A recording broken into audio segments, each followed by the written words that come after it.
Kiss the Ground first connected with Elektra Records when they played their Home in This World collection for the KTG team.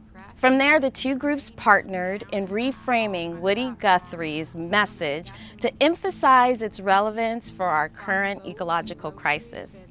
The result features contemporary artists reinforcing the message of hope within a musical reflection of the Dust Bowl era. To further this effort, Kiss the Ground and Elektra Records reached out to me as a teacher for KTG's regenerative gardening course about creating bite-sized lessons that anyone, anywhere can use to jumpstart their connection to the regenerative movement. Our hope is that together we can encourage people to apply lessons of the past to issues of the present and help work towards a regenerative solution, a solution right beneath our feet.